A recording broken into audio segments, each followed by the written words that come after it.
My name is Korbel, and I have the privilege this morning of introducing Professor Rosenwald. Professor Rosenwald is the Ann Pierce Rogers Professor of American Literature here at Wellesley College. He received his BA, MA, and PhD at Columbia University prior to joining the Wellesley faculty in 1980. He describes himself as an Americanist, translator, performer of music and theater, verse writer, and pacifist. His work includes study on topics such as Emerson's diaries, the theory and practice of translation, the relationship between words and music, Jewish and Yiddish literature, and literature of nonviolence. Without further ado, please join me in welcoming Professor Rosenwald. Thank you for the introduction. So, I've given 3 previous talks on this topic at this institute in each of its last 3 years. All of the talks asked whether writers of imaginative literature belonged here as persons of authority, whether they had something useful to say about the questions you're dealing with. All of them answered that question in the affirmative, not surprisingly, I guess. I'm still thinking about that question. It's become, in fact, an increasingly important question for me. And for that, among other things, my thanks to Joe Joyce and to Joanne Murray, EO. Their support of this aspect of my work has helped me to see more clearly what mattered to me, and that's not a small gift. Okay, so just to return to where I was, but also to set out the structure. I'm going to consider a question having to do with imaginative literature as a goal rather than as an instrument or a tool, and in particular, a question having to do with what it means not to think of access to such literature as a goal of consequence. So the structure of my remarks is as follows. There'll be a part on literature as a goal, there'll be a part on literature as an instrument, and then there'll be a conclusion. And I'll let you know where we are. So right now, I'm going to talk about literature as a goal. All cultures have art, music, paintings, stories. Whatever our other needs, the need for art is met, time for art is given, resources for art are committed, individuals with gifts for art are recognized. Art in this broad sense is indispensable, that is, no culture dispenses with it. What our need for art means is a great mystery, but that the need is there is clear. And there's nothing surprising in that claim. I make it nonetheless because in reading A New Global Partnership, which I know is a sort of foundation text for the Institute this year, I couldn't find an acknowledgement of that claim or of that need. Nowhere in that document is the need for art discussed, and no consideration is given to what might come into view if that need were understood as fundamental. I'll quote a characteristic sentence. We should ensure that everyone has what they need to grow and prosper, including access to quality education and skills, health care, clean water, electricity, telecommunications, and transport. Close quote. No mention, as you'll have noted, of access to stories and paintings and music. Imagine for a moment that access to those things is denied. Is it really the case that without access to them, people have, quote, what they need to grow and prosper, close quote? Imagine, alternatively, imagine is going to be a leitmotif of this talk, that the list of things we need had been put together by people who believed that access to art was one such thing, by people with a feeling for what art offers us, and then consider how the list might need to change to accommodate that need and that sensibility. I'm thinking in particular of a second significant sentence from that text, which it seems to me no thoughtful reader or maker of imaginative literature could assent to, and which, if imaginative literature were understood as a necessary goal, would need to be rewritten.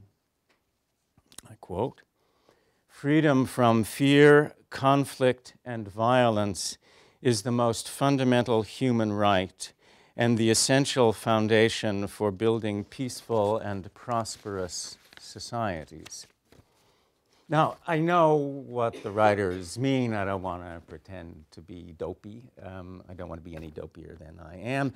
And I dare say we all know what the writers mean. We all feel that we have a right to live in our homes, if we have them, to walk on our streets in peace, not to be slaughtered by invading soldiers or our government soldiers, not to be caught in the crossfire between militias in armed conflict.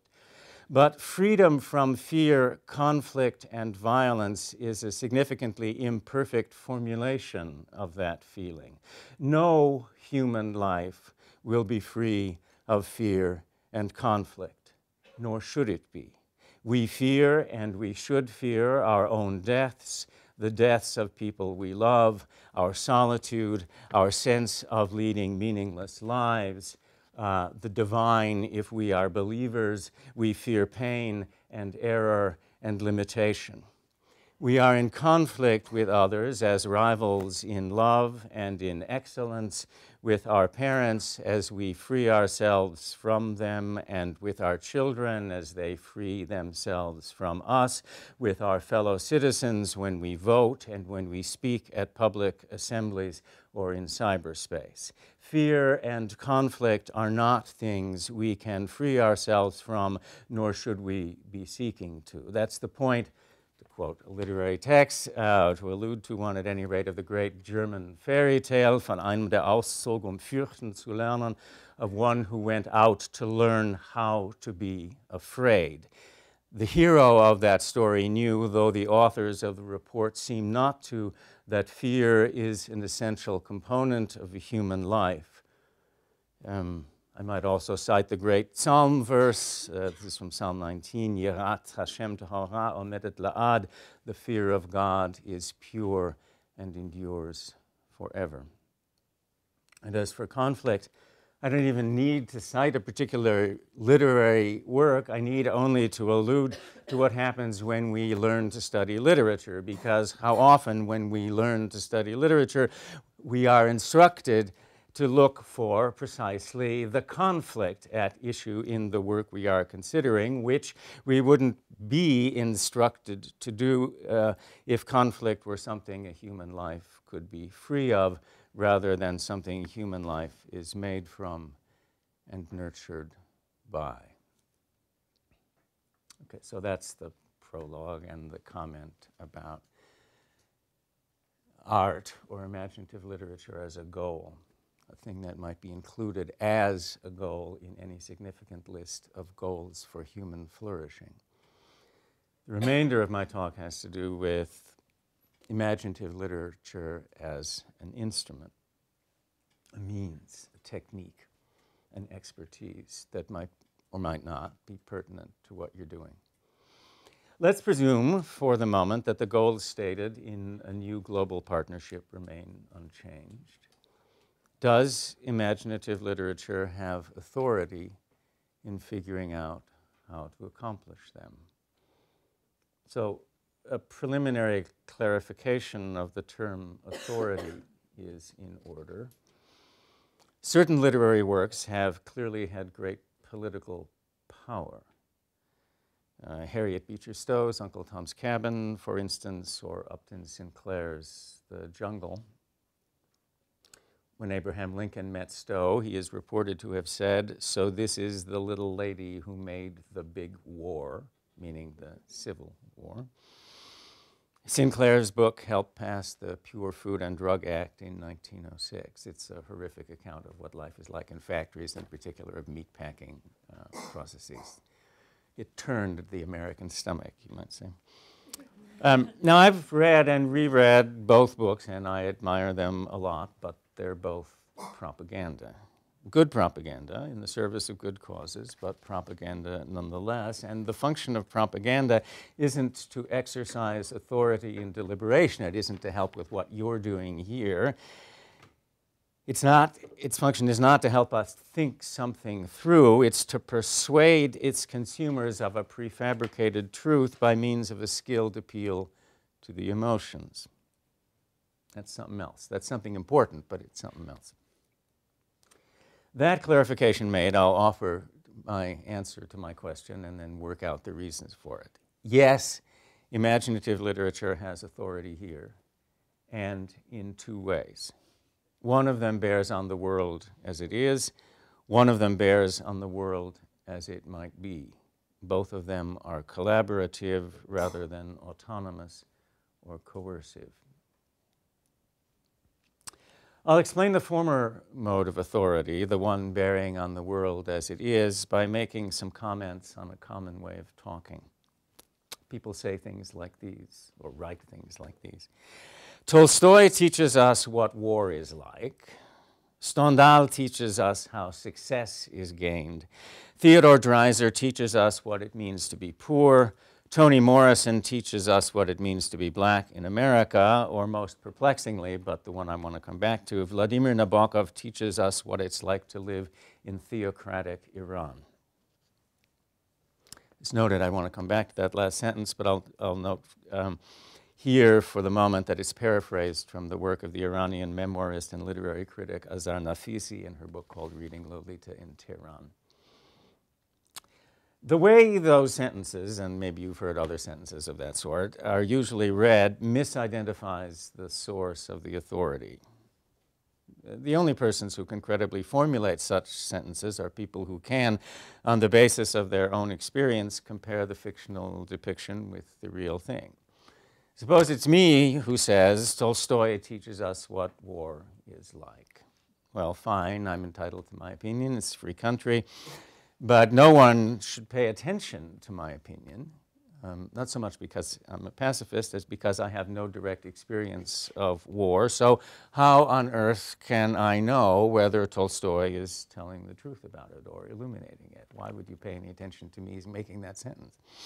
If a soldier says it, though, we should all pay attention, and we do, and similarly for being rich, being poor, being black, and being Iranian. That does not, however, mean that Tolstoy and company have no authority here. It means that their authority is collaborative, dialogic, and relational. Consider again that claim that Nafisi makes, that Nabokov's Lolita is, and I quote, the work of fiction that would most resonate with the lives of women in the Islamic Republic of Iran, close quote. Now that, on the face of it, seems preposterous. Nabokov knew nothing about Iran. He died before the Islamic Republic was created, and his book tells the story of a cultivated European pedophile's rape and kidnapping of a 12-year-old American girl. What Nafisi's memoir shows us, though, is that Nabokov's book teaches her things about life in Iran that she herself, she, the Iranian, did not know. Not because Nabokov knew them, but because his book enabled her to know them. The authority the literary text has here is an authority liberated in it by those who can judge it, who have their own authority on whatever matter is in question, but who recognize that they can learn something from that text that they cannot learn without it. The soldier learning about war from Tolstoy, Nafisi learning about Tehran from Nabokov, the prisoners at San Quentin prison in California learning about prison life from a 1957 performance of Samuel Beckett's play Waiting for Godot. It's an amazing story, that story of that performance, because these prisoners are hearing this play, which is not written by a prisoner, and suddenly they're thinking, this is what prison life is like. Beckett didn't know that, but he helped them to know it.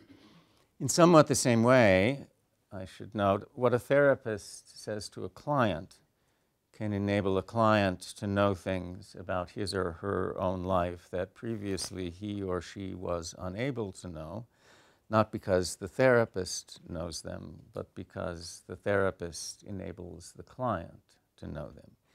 It takes two, as Stephen Sondheim says in Into the Woods. It's a great song. So that's one mode of authority. That's how literature has authority in relation to the world as it is, in explaining things that are. The second mode of authority, which bears on the world as it might be, requires a longer explanation, and I'll spend most of my remaining time setting it out. And it involves considering the difference between ends and means. This is an important distinction for me, this ends and means distinction. It's an important distinction here in this argument. We sometimes think of particular policy objectives as ends in themselves. Literacy, free elections, clean water, education. In fact, those projects are not ends in themselves, they're means to other ends, other and more elusive ones. We have names for those other ends, but no algorithms for reaching them. We call them happiness, justice, peace, holiness, dignity, human flourishing. You could make a long list. And I should add to that list the flourishing of the world we live in and are a part of, but not the whole, the health of the ecosystem, the organic radiance of the planet.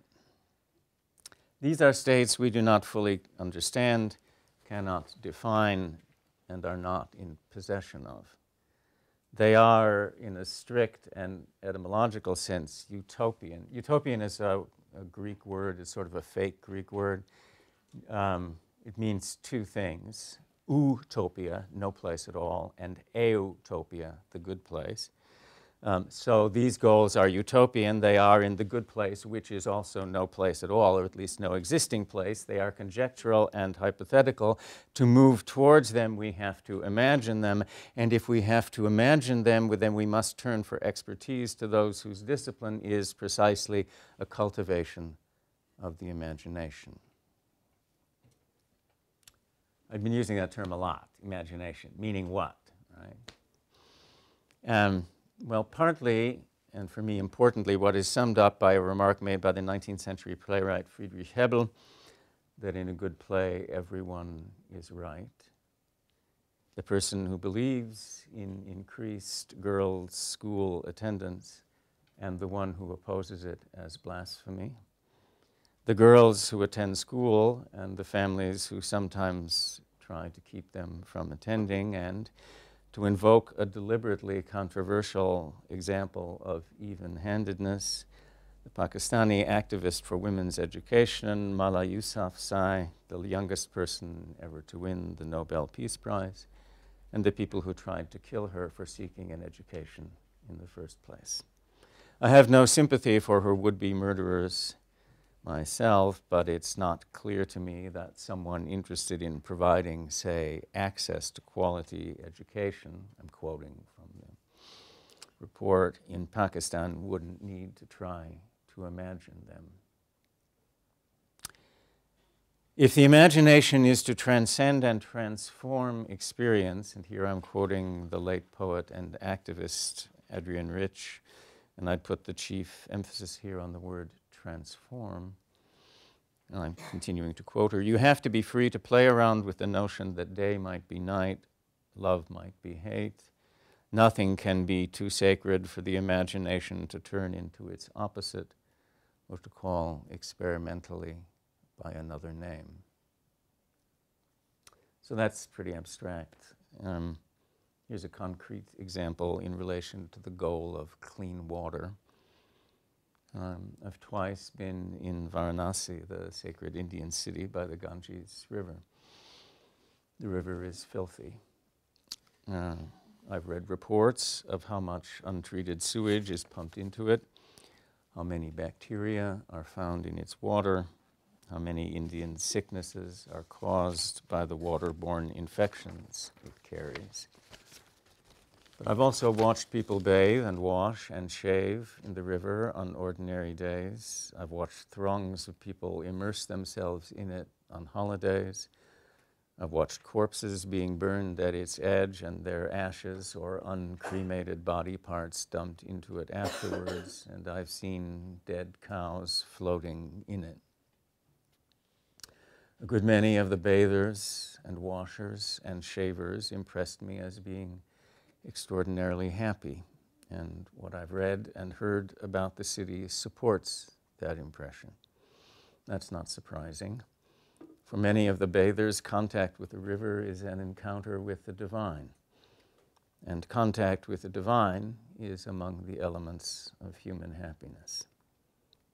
Would the bathers be happier if the Ganges were cleaned up, if they were forbidden to wash or shave or defecate there, if the ashes of corpses were no longer deposited in it? If you were deciding on infrastructure projects in India, would you invest in sewage treatment plants, in reliable electric generators to power the plants, in mechanisms to provide water to fields that are now being watered with water diverted from the sacred river? I never immersed myself in the river. The prospect frightened me. I'm a very timid person, and I don't have an answer to the questions I've posed. But if they are legitimate questions, then artists have legitimate authority here. If in a good play everyone is right, then in this play about Mother Ganga, everyone is right too. The person who pollutes the Ganges and is happy and feels holy, no less than, though also no more than, the person who feels unclean even thinking about the river, and wholeheartedly believes that Indians would be happy and more flourishing if only the Ganges could be cleaned up. Here's a second example, famous in the history of African American writing and with broad resonance even outside that history. In his 1900 autobiography, Up From Slavery, the educator and reformer Booker T. Washington told what seemed to him a story with an obvious moral. I quote, "One of the saddest things I saw during the month of travel which I have described was a young man who had attended some high school sitting down in a one-room cabin with grease on his clothing, filth all around him, and weeds in the yard and garden, engaged in studying French grammar." 3 years later, in a book called The Souls of Black Folk, the intellectual and activist W.E.B. Du Bois commented on that passage as follows. "So thoroughly did Washington learn the speech and thought of triumphant commercialism and the ideal of material prosperity that the picture of a lone black boy poring over a French grammar amid the weeds and dirt of a neglected home soon seemed to him the acme of absurdities. One wonders what Socrates and St. Francis of Assisi would say to this." Close quote. So Washington sees in the young man a self-destructive idler, self-indulgently attending to what is of no use to him in combating his own filthy poverty. Du Bois, and also in Du Bois's view, Socrates and St. Francis of Assisi, one of the West's great intellectuals and one of the West's great saints, both of them political activists as well.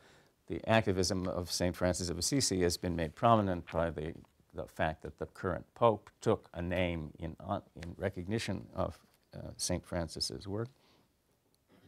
Du Bois and Socrates and St. Francis see in the young man an idealist making a choice that harms no one but himself, if indeed it harms even himself, and which by all evidence makes him happy. The inquiring mind transcends its material circumstances and seeks to grow. In that attempt, it finds its bliss. What social policies would follow from thinking of the lone black boy not as an idler, but as a visionary? Or more concretely, if you're in the business of providing educational infrastructure, Do you provide it for the great Administrator Washington or the young man dreaming of speaking French? Most of the time, of course, it's people like Washington who get the planner's ear. Would he get yours? So I'm now about to begin my conclusion, which is an odd way of putting it, but the conclusion goes on for about half a page. Anyway, that's the end of the section about literature as a means. So I'll move towards the conclusion by asking you a practical question and then tentatively answering it for you, although obviously it's up to you to answer it in the end and in real life. You are required, I gather, to consult with 2 experts as you prepare your final reports. Could you, to meet that requirement, I don't mean administratively, I mean intellectually, to meet that requirement, legitimately consult with a maker of imaginative literature? Why or why not? Well, here's why not, just to state that first. Because imaginative writers are unlikely to be able to quantify their comments, and because in infrastructure projects in particular, the numbers need to come out right. Because the focus of imaginative writers tends to be on what strikes them as the significant detail, but others might dismiss as unrepresentative anecdote. Because the route leading from the significant detail to a policy recommendation would be a winding one with an uncertain time of arrival, and you might like to accomplish something before the cows come home. Because though in a good play, everyone is right, in making policy, you have to identify some people as more right than others. But here's why. Because the works of imaginative writers suggest what makes the lives of individuals happy or unhappy, empty of purpose or replete with it, sacred or profane. Because imaginative artists don't, whatever else they do, depend on abstractions. And if we depend on abstractions, we're more likely to mistake the map for the territory and mispredict the consequences of our intervening actions. Because the projects you'll be thinking about are as yet unrealized, so who knows but that the artist might be able to get outside the box and imagine an unforeseen end or means. The why and the why not seem equally strong to me, so here's my answer to my question. Yes, imaginative artists should count as experts. But though you'll be better off having one such expert than none, you'll also be better off having one rather than 2. Allowing the artists the authority artistry can have, but not pretending it's sufficient authority or autonomous authority or the only authority in town, any more than that other authority, the one we're more used to, is sufficient or autonomous or the only game in town. To quote Sondheim again, it takes 2. Now this is my actual conclusion. So I teach courses both in English and in Peace and Justice Studies here, and I direct the program in Peace and Justice Studies. And when I teach courses in Peace and Justice Studies, I work hard to attend precisely to the findings of history and the social sciences, and not to have those courses be English courses in disguise, which I hope I succeed in, but up to others to make that judgment. But when I do that, I'm aware how often in the history of peace and justice work, the imaginative improvisations of ordinary people have transcended the predictions and expectations of professionals, historians and social scientists among them. So who before the Montgomery bus boycott of 1955 would have predicted the course of the American Civil Rights Movement? Who before 1989 would have predicted the relatively peaceful fall of the Berlin Wall? Who before the self-immolation of Mohamed Bouazizi in Tunisia would have predicted the Arab uprisings? Lots of other examples to add to that. When I talk with my students about these movements, I suggest to them how hard it is to understand, to imagine certain forms of human power and human heroism. One thing I've been talking about with you this morning is how hard it is to understand, to imagine certain aspects of human flourishing. in both situations, when I teach and this morning when I'm talking, I'm arguing that one limitation of our scientific enterprise is a limitation of imagination. In this situation in particular, I'm arguing that we'd do better, you'd do better, in this heroic and necessary enterprise you're engaged in, if we gave a more prominent place in it to the imagination and to those whose discipline it is to cultivate it. Thanks very much.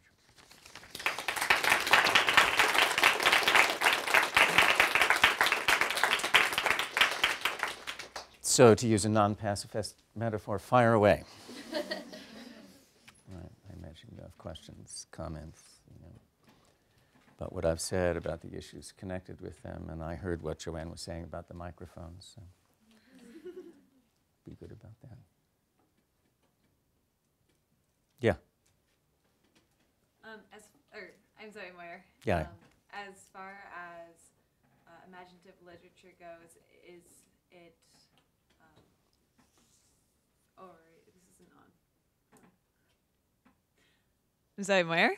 As far as imaginative literature goes, how important is it that the literature reflects, or the stories from the people, from the countries? You use the example of Lolita to give reference to Iran, but I can't remember the name of the speaker, but there's a TED Talk about how important it was for her to have children's literature from her own community or from her own experience. Yeah, no, I mean, so I wouldn't set up a criterion. That's a very, very interesting question, and I wouldn't set up a criterion for saying it has to be X or it has to be Y.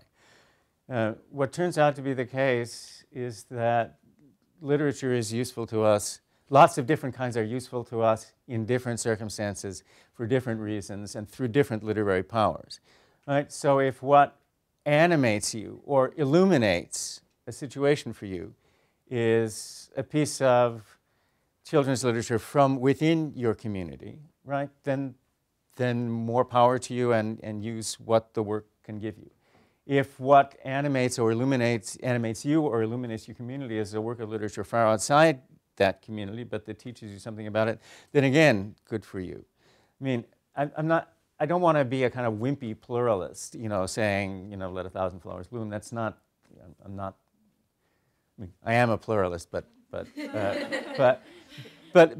what you find, I think, if you look at what uses people make of literature, is that they're quite various and quite hard to categorize. Right? That's also a subject, by the way, where it's very hard to get empirical information. Right? The reading Lolita in Tehran is an especially good example because, among other things, it's a very rare example. It's somebody saying, this book taught me these things about this place. Right? But most of the time, we don't document or record that process. We don't know we don't write down what pushes us to have a certain thought that we didn't have before. Right? So, and all we know about that process, or all I know about that process from what I've read, is that it's quite diverse. So both and in this case, and not either or. Yeah. Hey, I'm Hero. You made the connection between imaginative literature and policy making. Yeah. And I was wondering, would you have the makers of imaginative literature, kind of in whatever form that is, be part of policy making, or would you have people, policymakers or other people who are affected by such literature and draw from it as policymakers, or both? Yeah, look, so the bottom line for answering this question, which is a very good question, is that we live in a world with some radical imperfections in it, right? And those radical imperfections persist in spite of the heroic and strenuous efforts of very smart people to remedy them, right, to heal them. So we live in a world in which solutions for certain fundamental problems have not been found. Right? Because that's the case, for me, at any rate, it seems to me worth trying any of a number of things that haven't been tried, right? Just to see what would happen. not because one has certainty about the outcome. So in general, the second possibility you outlined, which is that policymakers consult with makers of imaginative literature, or consult with people who are readers of imaginative literature, in other words, a kind of indirect consultation with imaginative artists. But that'd be great. You know, that'd be great, and I don't see that happening so much. I'm also interested in the other possibility, which is to say, what happens if you actually make an imaginative artist be a policymaker, right?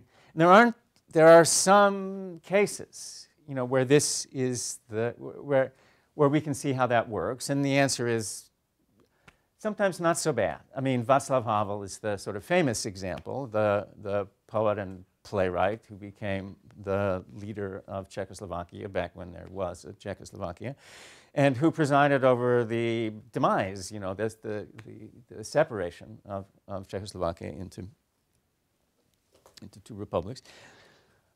There were some interesting things about that story, about his irony, which is a feature of literature and not so commonly a feature of political rhetoric, of which he was unwedded to certain kinds of fanaticisms, I think.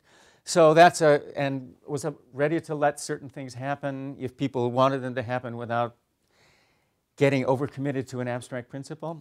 So that's an interesting possibility. I mean, Havel was an extremely unusual person, so you can't say, you know, what would have been like if, you know, Robert Frost, instead of reading a poem at Kennedy's inauguration, had been being inaugurated as president. But I think it's a really interesting question to contemplate and to investigate the very few examples that there are. I mean, Thomas Jefferson was arguably an intellectual who became a president, right? And what you think about Jefferson's presidency depends on, you know, it was a kind of visionary in relation to the act that defined his presidency, which is to say the Louisiana Purchase, which was suddenly the doubling or the, you know, amplitudinizing of the American territory.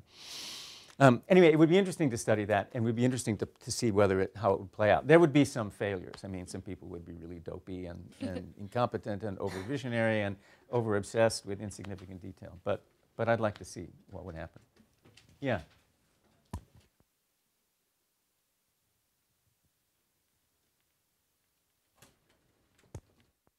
My name is Priyanka, and my question was, if in a good play everyone is right, and we accept your analogy, yeah, and the world is a stage, and both Malala and her would-be murderers are actors, as in they have legitimate motivations that can lead to their own happiness. Right.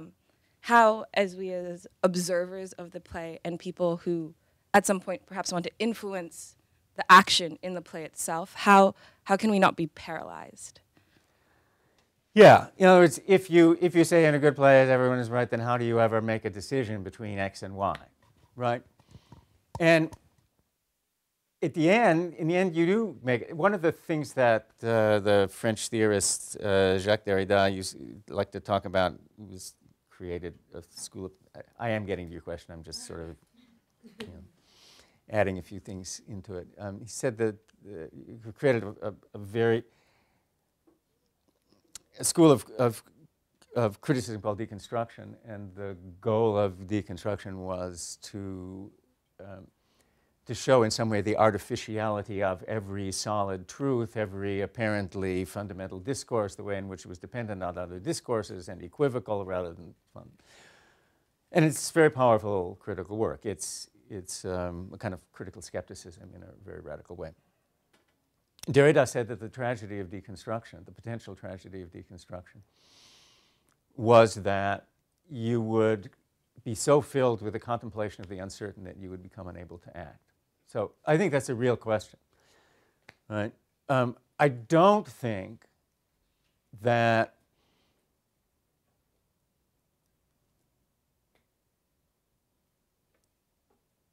treating the world as a play in which everyone is right, or at least in which everyone needs to be able to speak in his or her own voice in relation to his or her own motivations, to be understood in his or her own terms, means that you don't act. Right? Doesn't mean that you don't make a choice. Right? At the end of that process, right, in the world, when you step out of the realm of the imagination and into the realm of action, which obviously you need to do because the imagination is insufficient. Right? We live in the world and we make choices all the time. Right? You then make a set of choices. Right? You say, I'm with this cause or I'm with that cause. This is the goal I want and this is the goal I reject. But it seems to me that, and if you can't do that, then you are caught in the imagination or in the tragedy of deconstruction. Right? But it seems to me that if what you want is, let's say, to get more young women and girls into schools where they can learn things and not be terrorized by people who think that such education is blasphemy, that you owe it to yourself to understand the motivations of people who think it is blasphemy. Right? That you will do a better job of making that choice, and for that matter of creating a policy, right, than if you categorize as somehow non-human or monstrous the motivations of people you are opposed to. Right? That doesn't keep you from choosing, or at least I hope it doesn't keep you from choosing, and I wouldn't say that imaginative artists have been kept from choosing. But it does mean that when you make your choice, you are making it on the basis of a more informed sense of what you're rejecting. And it might mean that the policies you create, if you're a policymaker, being more attentive to the needs and motivations of people you are regarding as wrong, might be more successful. But you're right to raise the question, right? If you're caught in that sort of suspended, judgment suspending contemplation, then you can't act at all. Yeah.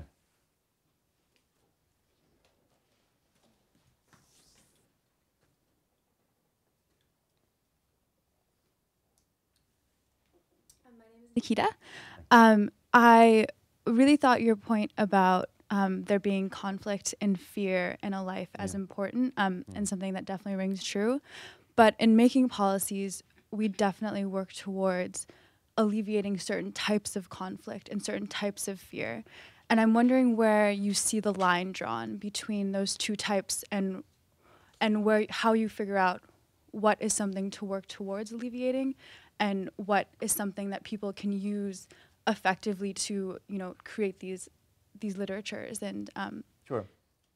Yeah. No, that's a great question. I should in Annex 1 of the report, there's a different formulation of that sentence.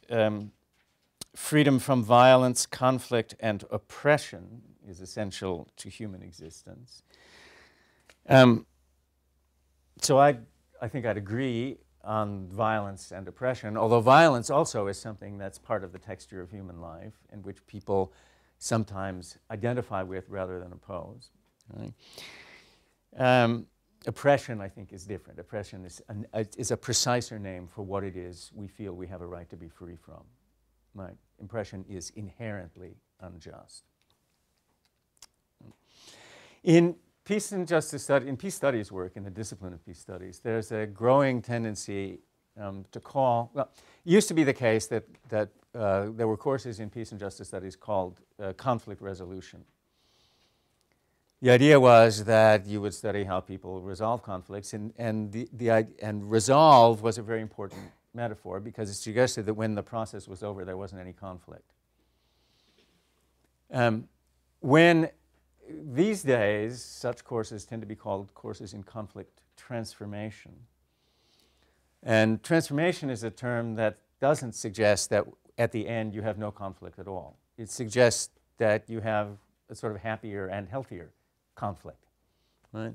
And I think we would recognize, if we cast our memories over our own, cast our view over our memories of our own experiences, that there are certain kinds of conflict that we engage in with pleasure, right, and think are probably necessary. The obvious one, well, in a Boston context, an obvious one to talk about is competitive athletics, right, which is a mode of conflict, right? Except we think there's something quite valuable about that. We think there's something probably valuable about conflicts when in an orchestra a person challenges another person for the first chair in the flute section, whatever. The point, yeah, I don't want people, I'm not yearning for a world in which people are tormented by conflict or by fear, right? I am wanting us to be really precise in making the kind of distinction that you're asking about, right? What kinds of fear do we think should be banished from a human life?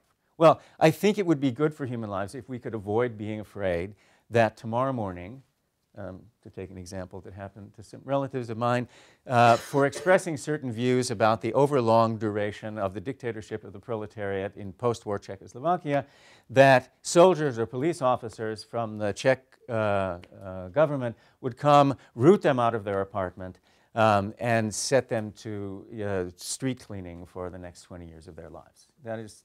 I think it's right and unquestionable and valuable for us to say that that kind of fear is something we should not have, that we should seek to live in a world in which people are not subject or tormented by that fear. And not only people who have it happen to them, but people who are afraid that it might, right? That seems quite right. But that seems quite different from saying what the report says, which is that we should be free of fear altogether, or free of conflict altogether. That just seems an impossible idea about how we live with one another and in our own minds. Right? So if there's a way of making that distinction precise, right, these are the kinds of fear and conflict from which we need to be free. And these are the kinds of conflict that enable us to live, to flourish as human beings. That's great. Right? I mean, my own sense is that the closer, well, I think oppression is a really precise name for things that we need not to be afraid of. Right? I think fear is a really imprecise name for a thing that we need not to experience. Right? So you would have to add to your own examples. We cannot avoid being afraid of failure in performance, of failure in affection, right? Of failure in, of mortality, of disease, right? We cannot strive for a life in which we're not afraid of those things because we don't want a life like that. One of the values, by the way, of literature, which I didn't talk about, but which I'm guessing you might be acquainted with to some extent, is,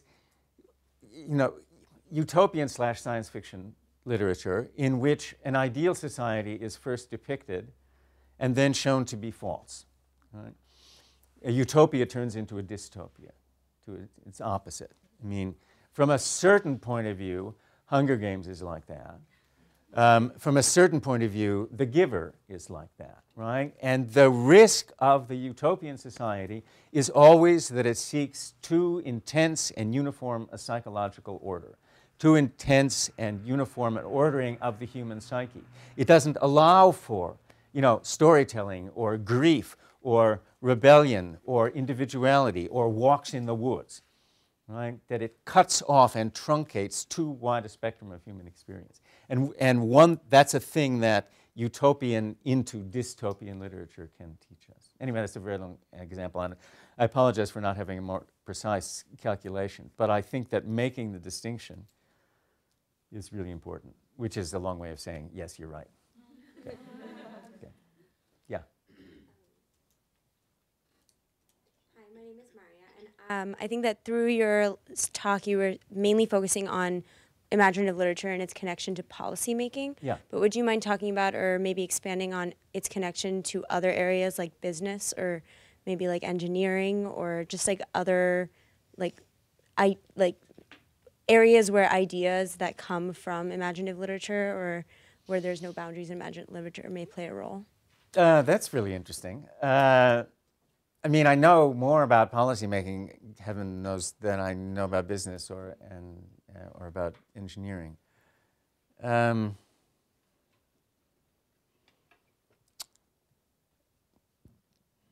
So I'll answer as best I can, but I'm bound by a resolution that I formulated when our kids, who are twin daughters, and one of them went here and one of them went to Smith, and they're 34. When they were growing up, we would sit around the dinner table and I would pontificate about things I didn't know about, and then at some point it became clear to them that I was doing that, and they said, "You really can't do that." It was like I'd make a claim about a book I hadn't read, or I'd like a claim about the greatest novel ever written, and they'd say, "But you haven't read all the novels ever written." Anyway, so I bound myself not to pontificate about things that I don't know about, and this is something I really don't know about. The very little that might be pertinent is that it's my impression that, well, engineers are, one of the things that's sometimes said about engineers is that they create structures. This is sort of not, engineers, the kind of engineer who builds bridges, that they create structures that have long-term effects on the lives of people that are very hard to predict. They build the structure, they have certain constraints on the structure, technical constraints, constraints of material, constraints of budget, right? And they affect the lives of people. If the bridge collapses, 25 years later, right? They're responsible for it, but how can they know that they were responsible for it? If they're architects, right, and they build houses and there's an earthquake and the houses collapse, right? Again, after a significant interval of time, they're in some sense responsible, but not because they built the house thinking, "Oh, great, this will collapse when there's an earthquake," right? Or not because they built a bridge saying, "Yeah, super, it'll collapse in 25 years," right? So it's possible, it seems to me, for an engineer, that kind of engineer, to be interested in I can't think of particular works of literature that I would tell an engineer to read, but imaginative literature is always focused on individual lives, right? It's focused on what it's like to drive across the bridge rather than, the technical constraints of building it. And it seems to me that to the extent that any profession, engineering or business, or obviously policymaking, is likely to be seduced by abstractions, that the habit of concreteness induced by imaginative literature is a useful corrective. I don't mean a sufficient corrective, and it's not that I think that, people doing MBA should take literature courses, although I have the impression that, doctors, for example, regularly get together and read imaginative literature to try to figure out not, what dosage of a drug to administer, but what it means to be in a relationship with a patient, or what it means to be a patient suffering the side effects of a drug, right? As opposed to whether 30% or 70% of the patients suffer it. So that habit of concreteness seems to me a really, really valuable habit for anybody in a profession subject to abstractions. That's about as much as I can say, but it's a great question. It deserves a richer answer. Yeah. Lydia. My name is Lydia. I really loved and was struck by your point on how imaginative literature is powerful in its ability to be interpreted. And while that is useful, it can also be very problematic. Yeah. So my question for you is, what responsibility do we as good audience members and also perhaps good artists have in these interpretations and even the corruption of these interpretations? Sure. So a couple of things to say about that.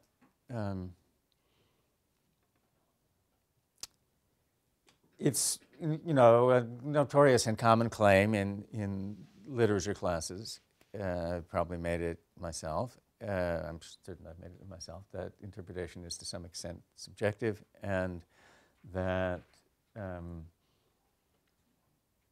interpretations will vary over time, over the history and the after history of a work, with the temperament of the reader, with the geographical situation of the reader. Right, interpretation varies. It's also true that the reading of imaginative literature is not any kind of guarantee of right action or enlightened thought. Right? There's all sorts of ways of reading texts, extraordinarily great texts, in such a way as to narrow one's horizons, to otherize one's opponents, to to become an idolater in some deep way. It's just the case. It's been too often the case that people read certain books and get horrific consequences from them. Right? There's no way for that not to be the case, and there's no. I don't have a way of saying, well, no. What I mean is, if we read literature in the following way, it will teach us these things. Right? I can't. There's no way to control that, and there's no way. I think, literary critics, literary theorists would agree. There's no way to keep that from being the case. Works are subject to all sorts of interpretations. I might be able to call some of them misinterpretations, but the fact that I can call some of them misinterpretations doesn't mean that people won't do that. Right? So it's not like it's a purely saving influence that you bring into the conversation by saying, let's talk about imaginative literature. Right? You have to take the whole measure of what's possible. And some of the measure of what's possible is pernicious. Right? Just as some policy recommendations are pernicious, some medically based recommendations are pernicious. Right? You can't have a situation in which you say, no, talk to the artists, right? Or read the books, right? That's it, and you'll only get the good stuff. That's not going to happen. You're totally right. You will get, some misleading ideas. You'll get, false ideas. You'll get. I hope you won't get horrific ideas, but you might get horrific ideas too. You have to take, the crooked with the straight, to quote August Wilson's Fences. But I think that the likelihood of gain overall is great. I could be wrong, right? If we imagine a world in which imaginative artists have places at tables that they don't now have places at tables, there'd be some bad stuff to come from that. Right? But I think there'd be more good stuff. I can't, as I said, it's not controllable. So I don't have an algorithm to say, no, it's this kind of literature or this kind of interpretation. That would be really hubristic for me to say that. I don't know how to do that. You'd have to take them both. And it's a great question that you're asking. Yeah, thank you. Yeah. Hi, my name is Melanie. And in your talk, so you pointed out that imaginative literatures should be part of all of our lives. What about, I was wondering, for people who live in areas where texts are prohibited or censored, sure. What do they lose out on, and how can that be remedied? Well, okay, so you mean particular text or text in general? Okay, so the answer is easier. People,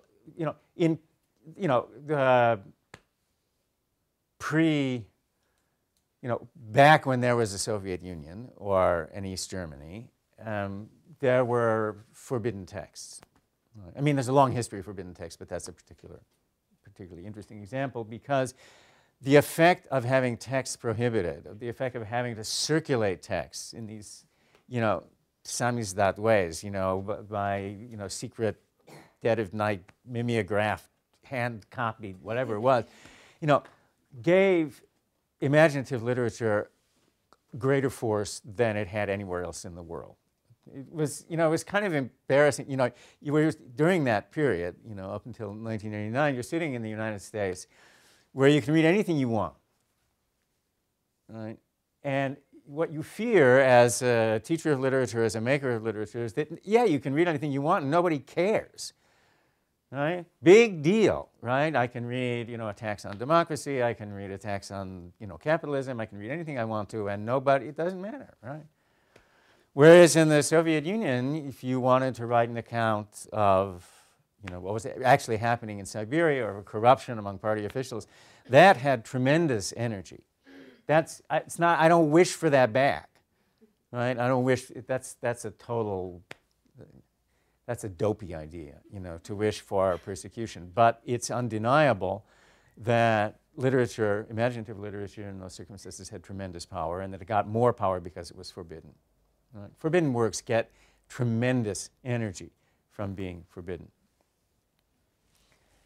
Cultures in which texts are forbidden absolutely, right, do not read.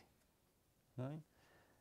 I don't, again, on the non-pontification about areas of ignorance principle, I'm not going to say much about that. But my sense is that other forms of imaginative art manifest themselves. They manifest themselves in storytelling. Right? They manifest themselves in jokes, which are a form of imaginative literature when they're rich enough. The best political jokes I ever heard were the jokes told to me when I went to Europe for the first time in 1970 to the former East Germany, and the people I was staying with in East Germany were telling jokes, right? They were less good at circulating forbidden texts, and they had somewhat more access. But a lot of that energy, imaginative energy, went into unusual forms, right? Jokes or songs or stories or anecdotes. So my sense is that impulse is so profoundly rooted that it will find a way around prohibitions like that. But again, I don't know enough to be precise in relation to the cultures that we're both imagining. Okay, thank you. Yeah. Yeah.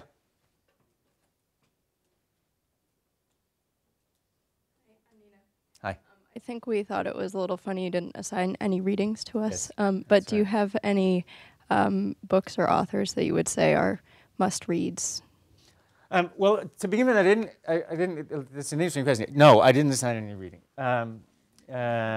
Partly because there's.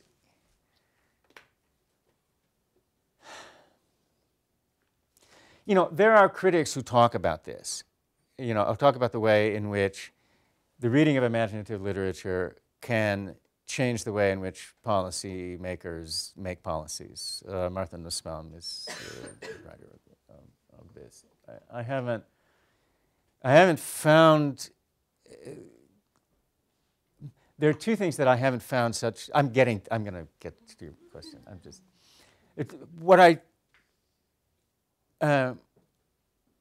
What I sometimes see to be the case in accounts on how imaginative literature can serve us is a couple of things that make me uneasy. One is because it always seems to be about a particular kind of imaginative literature. And maybe that's okay.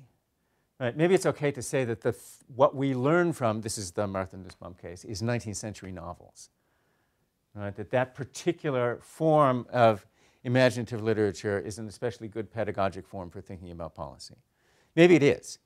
But that doesn't feel quite like saying anything about imaginative literature in general, right? About poetry or doggerel or science fiction or, the range of imaginative literature is greater than the range being presented as useful in the work, at any rate, that I have read. So that's one of the reasons why I didn't assign anything. Besides, I had the impression that you were being assigned quite a lot. As for look, I have a different kind of suggestion. I don't have particular works to suggest.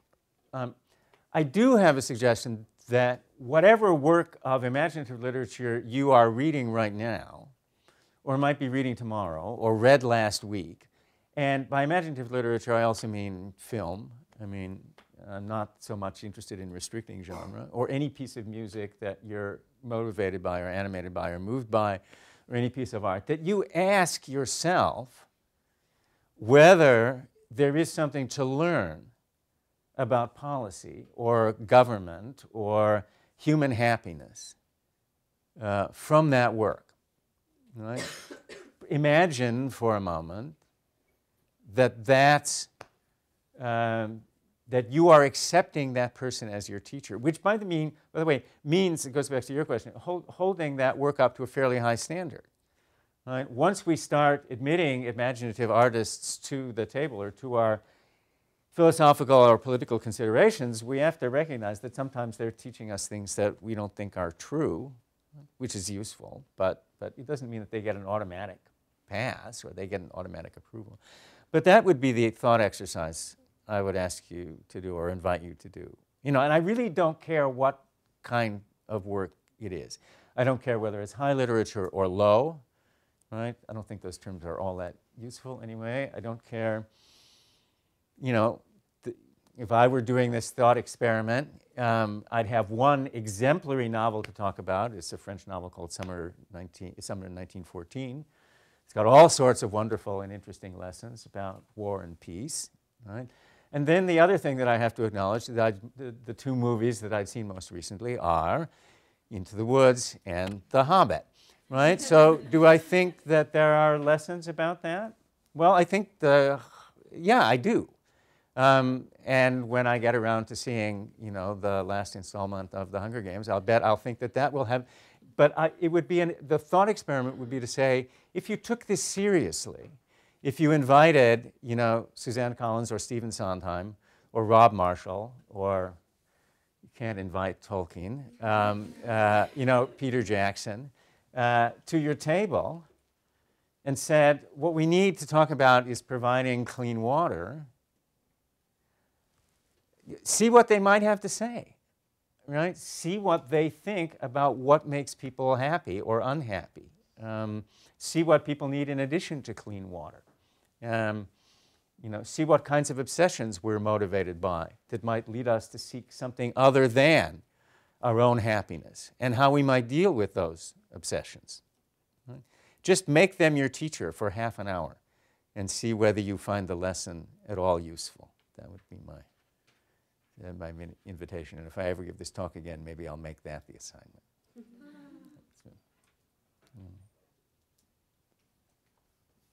Yeah, there's a... Hi. Right, and we've met.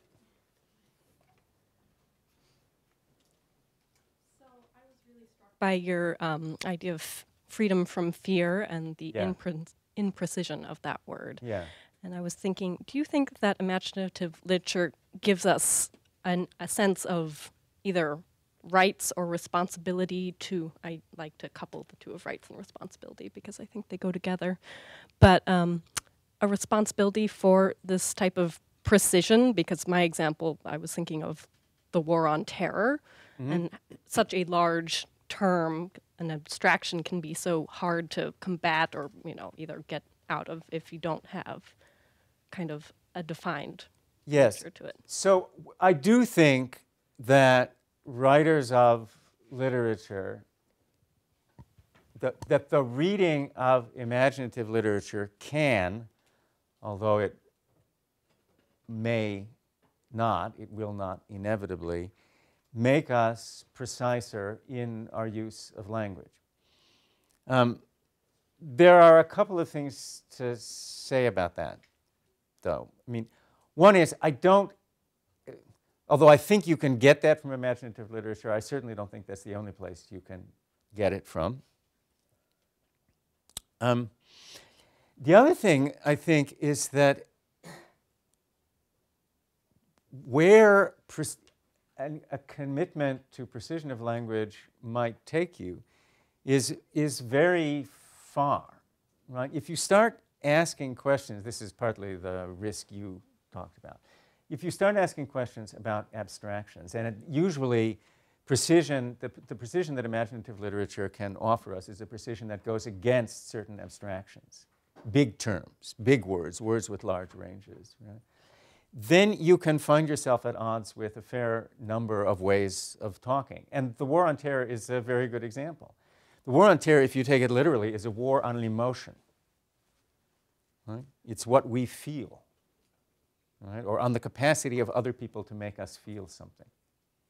Right? It's as abstract as you can be. If you talk about a war on, even if you talk about a war on terrorism, you've made it somewhat more precise because that's a mode of action. Right? Terror is a mode of feeling. Maybe you want a war on terror, and maybe that's the richer metaphor, but then you have to take it for what it means. Just if you want to eliminate terror from the world, if you want to defeat terror, then that's one goal. If you want to defeat terrorism, that's another goal. If you want to defeat 6 terrorists or 6 terrorist organizations, that's another. Here's an example, not from a maker of imaginative literature, but from a great statesman about precision in language. And partly precision means talking about smaller categories rather than bigger ones. So Benjamin Franklin, the great American statesman, printer, intellectual, autobiographer, scientist, writes in his autobiography that at one point he arrived, and I quote, at the arduous project, arrived then at the arduous project of attaining moral perfection. Just quoting. Which meant he wanted to be a perfect person. So he made a book. And in the book he had a list of sins and a list of days. One was the horizontal axis, one was the vertical axis. I can't remember exactly how it worked out. But the question for him was, do I use big categories or small categories for the sins? I mean, whenever he committed a sin, he marked it on the day. And what he was trying to do was to have a book that was essentially empty, right? Because he hadn't committed any transgressions, right? And he says, so do I work with smaller categories that include more sins within them, or bigger, a smaller number of categories, each of them larger, or a larger number of categories, each of them smaller, right? Do I talk about, wasting time, or do I talk about, drinking too much and eating too much, or do I talk about greed, something like that? And he found, as a writer, and he was a great writer, a really, really great writer, he found that the smaller the category, the more useful it was to him. Right? So his list ended up being about 20 or 25 categories of sins rather than 4 or 5. And he didn't arrive at moral perfection, he confesses that, but he said that he believed that his behavior increased, he began to behave better. There were fewer red marks in the book when he had more categories, each of them including smaller. So that kind of precision, that kind of smallness, that kind of skepticism about abstraction and large concepts, I think, is an extremely useful thing to learn from imaginative literature, though, as noted, you can learn it elsewhere also. People are making noises like they want this to end, and I know that it's 10:30, so what do I do? Can we do 2 very quick questions? Sure, okay. I'll try. You've been admirably quick. I'm the long-winded one, so I'll make my answers short.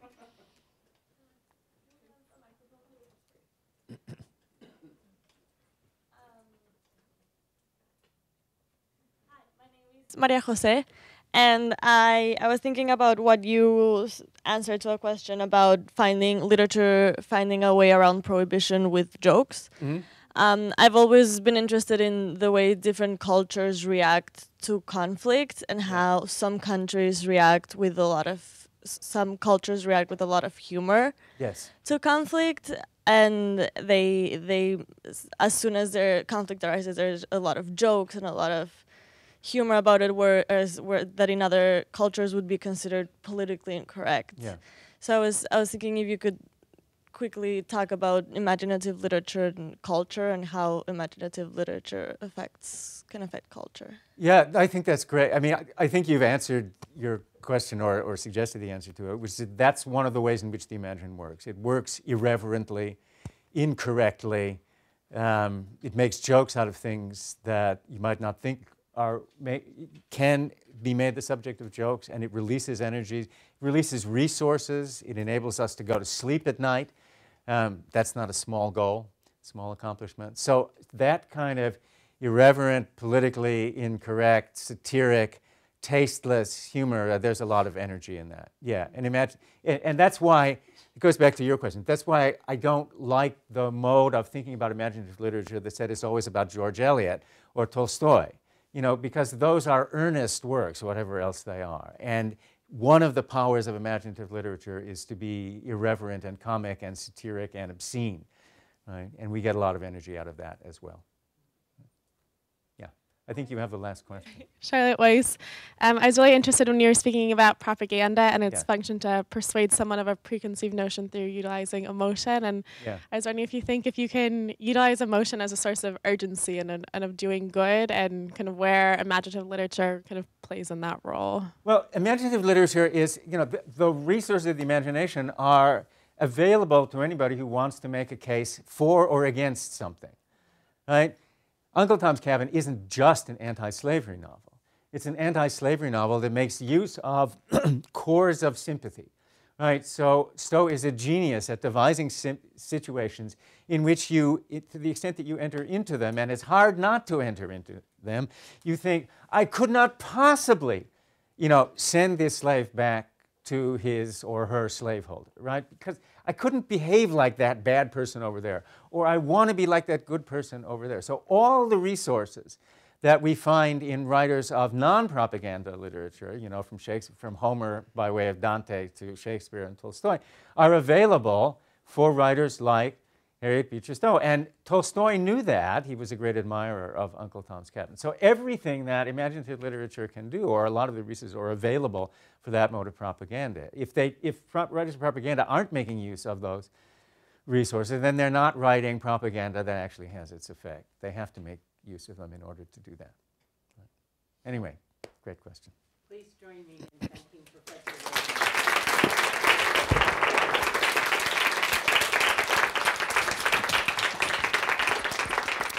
Thank you.